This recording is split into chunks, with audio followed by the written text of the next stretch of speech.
அன்பார்ந்த எனதருமை யூடியூப் நேயர்களுக்கு வணக்கம்.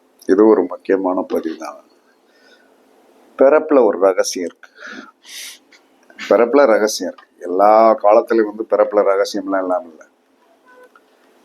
காலையில 7 மணிலிருந்து 9 மணிக்குள்ள பிறப்பும், மதியம் 12 மணிலிருந்து 2 மணி வரைக்கும் பிறக்கிறவங்களும், இரவு 7 மணிலிருந்து 9 மணிக்கு பிறக்கும் குழந்தைகள் எப்பயுமே பசியால் அவதிப்படும்.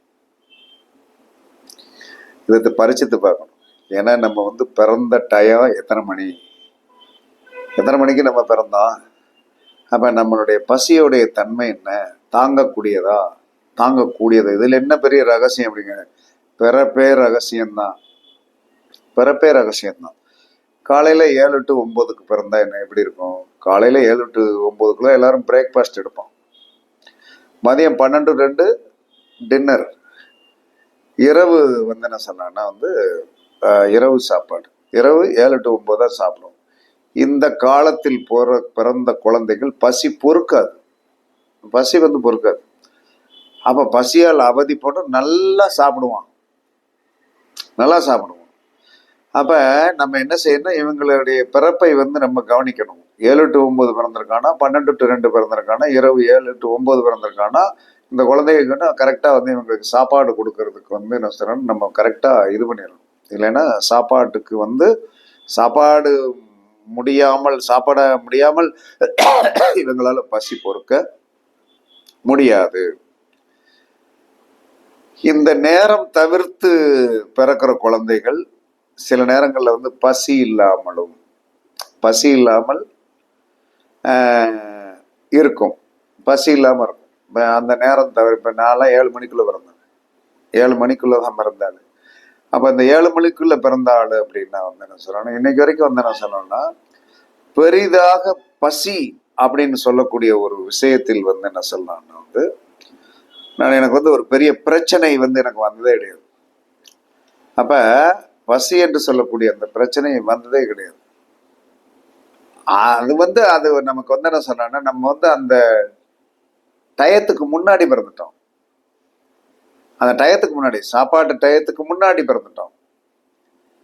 அப்ப அந்த காலை, மதியம், இரவு இந்த 3 டயத்துல பிறந்தவனுக்கு தான் சோத்து பிரச்சனை அப்படின்ட்டான். இதுல வியாழக்கிழமை வேற சேர்ந்து வந்துருச்சுன்னா என்ன சொன்னா, அடிபடி கொண்டாட்டம் தான். வியாழக்கிழமை வந்துருச்சுன்னா என்ன சொன்னா, வியாழக்கிழமையில பிறந்தவனுக்கு சோத்துலயே பிரச்சனை வரும். அப்ப இந்த இப்படி என்ன சொன்னா, இந்த அமைப்பு இருக்கிறவங்க முதல்ல தன்னுடைய உடம்புக்கு சாப்பாட்டை கட்டிச்சோத்தை கையில கட்டிட்டு போயிடணும். அங்க ஒரு ஹோட்டல் கிடைக்கும், இங்க ஒரு ஹோட்டல் கிடைக்கும் அப்படிங்கிறதெல்லாம் நீங்க எதிர்பார்க்க கூடாது. உங்களுக்கே இப்பதான் தெரியும்.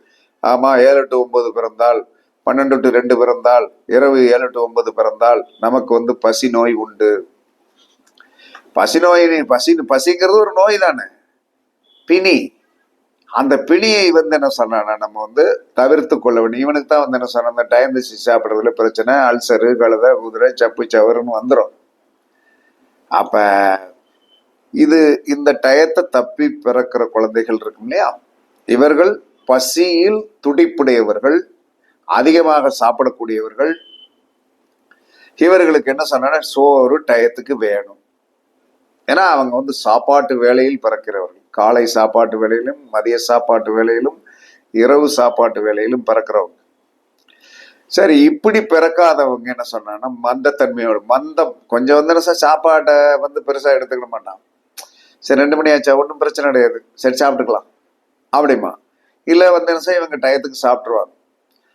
இப்படி என்ன சொல்றான்னா, இந்த 7 to 9, 12 to 2, இரவு 7 to 9க்குள்ள என்ன சொல்றான்னா, பிறக்காதவர்களுக்கு கொஞ்சம் உடலில் என்ன அந்த சாப்பாடு சார்ந்த விஷயத்தில் மந்தத்தன்மை இருக்கும் அப்படின்னு சொல்றான். இல்ல டயந்தப்பி சாப்பிடுவான்.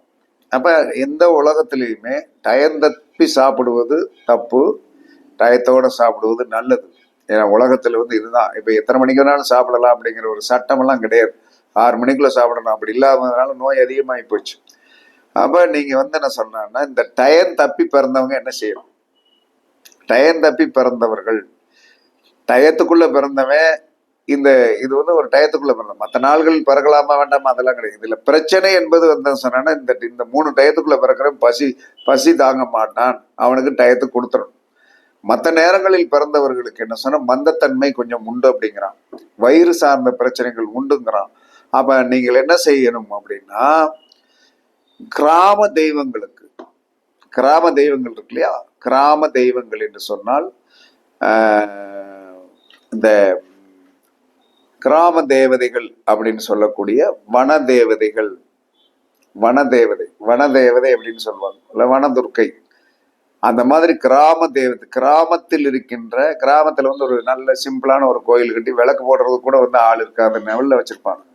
என்ன இருக்கு, பூசாரிக்கு வருமானம் இருக்காது. கிராமத்துல போய் வந்து என்ன சார் காளியம்மன் கோயிலோ மாரியம்மன் கோயிலோ அல்லது வந்து என்ன சார் பத்திரகாளியம்மன் கோயிலோ கெட்டியாச்சுன்னா என்ன செய்வான், என்னைக்கு போய் அவன் சாமியை கும்பிடுவான்? அங்க இருக்கிற பூசாரி வந்து என்ன சொல்றான்னா வந்து லொண்டா அடிச்சுக்கிட்டு தான் இருப்பார். அப்ப இந்த கிராம தேவதை, இந்த கிராம தேவதைகள், கிராம தேவையில் கிராமத்தில் இருக்கின்ற அந்த ஊரை காவல் காக்கக்கூடிய காளி, மாரி, வனதுர்க்கை, பத்திரகாளி போன்ற தெய்வங்களுக்கு காலை 7 to 9, மதியம் 12 to 2, இரவு 7 to 9 பால் பொங்கல் படையல் செய்யுங்க. பால் பொங்கல் படையல் வைக்கணும். இந்த பசி இல்லாமல் குழந்தைகள் வந்து இந்த டயம் தப்பி பிறந்த குழந்தைகள் சில நேரங்கள் சாப்பிடவே சாப்பிடாது. டயம் தப்பி பிறந்த குழந்தைகள் வந்து சாப்பிடவே சாப்பிடாது. அப்ப என்ன சொல்றான்னா, இந்த கிராம தேவதைகளுக்கு இந்த இது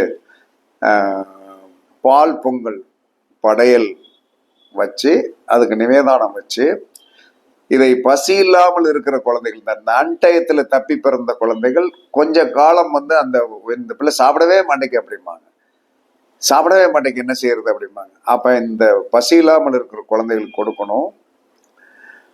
இந்த கோவில்களுக்கு என்ன செய்யணும்னா, இந்த மாதிரி குழந்தைகள் வந்து டயத்துக்கு வந்து என்ன சொல்றாங்கன்னா சரியாக சாப்பிட மாட்டேங்க அப்படிங்கறதுதான் பிரச்சனை. அந்த டயத்துல பிறந்தவன் வந்து அள்ளி வந்து நிறைய சாப்பிடக்கூடியவன். அதே சமயத்தில் இந்த டயம் தப்பி பிறந்தவர்களுக்கு இந்த டயத்தெல்லாம் பிறக்கணுங்கிற விதி எல்லாம் கிடையாது. அப்படி இருந்தால் இவர்களுக்கு வந்து என்ன சொல்ற சாப்பாடு வந்து என்ன சொல்றான்னா வந்து சரியான நேரங்களில் வந்து சாப்பிட முடியாதுங்க. அப்ப சரியான நேரங்கள்ல சாப்பிட முடியாது. அப்ப சரியான நேரங்கள் நம்ம சாப்பிடணும். அப்ப நமக்கு வந்து பாதகங்கள் வரக்கூடாது, வயிறு மூலமாக பிரச்சனை வரக்கூடாது, வயிறில் அல்சர், போக்குவரத்து எக்ஸட்ரா சார்ந்த உணவு உப்புசம் என்பது ஒரு கொடுமையான விஷயம். சாப்பிட்டோன்னா வந்து ஏவுன்னுகிட்டு இருக்குது வந்து அது சாதாரணமான விஷயம் கிடையாது. எனக்கெல்லாம் வந்து வீட்டு சாப்பாடு மட்டும்தான் பிடிக்கும்.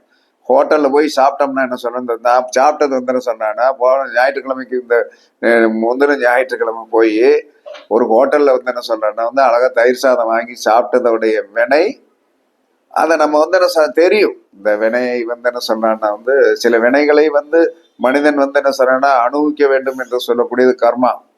ஏன்னா வந்து நம்மளுடைய பொருளாதார சில பிரச்சனைகளை தீர்த்து கொள்வதற்கு கொஞ்சம் அவுட் ஆஃப் ஸ்டேஷன் போனோம்னா வந்து கொஞ்சம் நமக்கு வந்து ஒண்ணுக்கு டபுளா கிடைக்கும். அந்த ஒரு ஆதிபத்தியத்தை வந்து நம்ம எடுத்து சரி நம்ம நாளைக்கு வெளியே போகலையே அப்படின்னு சொல்லிட்டு வந்து போயிட்டு வந்து ஒரு நல்ல செயல் தான், அற்புதமான செயல். ஒரு கர்மாவை தீர்ப்பதற்கு வந்து என்ன சொன்னா ஒரு பெரிய சக்தியிடம் போய் வந்து என்ன சொன்னா நம்ம உட்காந்து வந்து அந்த சக்திக்கு முன்னாடி வந்து என்ன சொன்னா நல்ல ஆசீர்வாதத்தை வாங்கிட்டு வந்தோம். அது கடவுள் கொடுத்த கிஃப்ட். அப்போ ஒரு நல்லது நடக்கும்போது கொஞ்சம் வந்து சின்ன இது இருமல், நேத்தைக்கு முந்தாக்கு இன்னைக்கு பரவாயில்ல, இன்னும் ஒரு 2 நாளையில சரியா போயிடும். அப்ப இந்த வன தேவதை அல்லது கிராம தேவை கோயிலுக்கு இந்த பசியினால் பிரச்சனை, ஒரு அதாவது அந்த டயத்துல பிறந்தவனுக்கு பிரச்சனை இல்லை, பசியினால் அந்த வயிறு வந்து பசிக்க மாட்டேங்கி, எனக்கு வயிறு பிரச்சனையா இருக்குது, எனக்கு வயிறு தொந்தரவா இருக்குது, இத்தனைக்கான தான் சாப்பிட்டேன், வயிறு ஒரு மாதிரி இருக்குது, எனக்கு வந்து என்ன சொல்றான்னா வந்து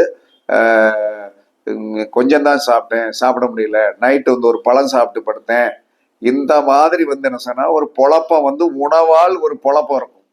என்னால சாப்பிட முடியல, நான் ஒரு வடை தான் தின்னேன், என்னால ஒண்ணும் செய்ய முடியல. இவங்க என்ன டயம் தப்பி பிறந்தவேன்னு அர்த்தம்.